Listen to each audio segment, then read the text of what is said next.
আমরা দেখে নিই XOR অপারেটরের ব্যাপারে। তো XOR অপারেটর এই সিম্বলটা দিয়ে রিপ্রেজেন্ট করা হয়।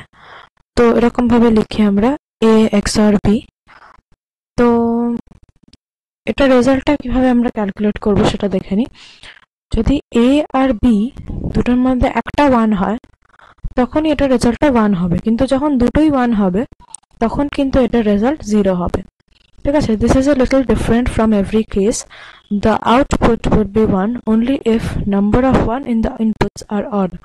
মানে যখন odd number of ones থাকবে, মানে যখন সাপোজ যখন একটা 1 থাকবে তখন এটার আউটপুট 1 হবে। আবার যখন দুটো 1 থাকবে, সেটা ইভেন নাম্বার হয়ে গেল, তখন এটার আউটপুট হবে 0।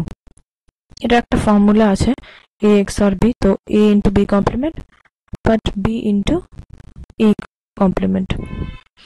একটা এক্সাম্পল নিয়ে নিই, OP1 ইকুয়াল টু এটা আর OP2 ইকুয়াল টু এটা। তো 1 আর 1 দুটো আছে, তো আমি বললাম যেরকম এটা 0 হবে, আবার দুটোই 0, তো অবভিয়াসলি 0 হবে।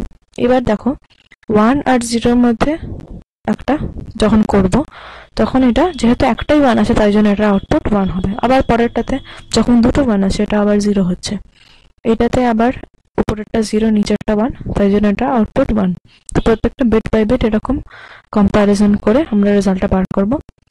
যখনই দুটোর মধ্যে একটা 1 হবে তখনই যখনই দুটোর মধ্যে একটা 1 হবে তখনই আউটপুট 1, তাছাড়া বাকি সব কেসে আউটপুট 0।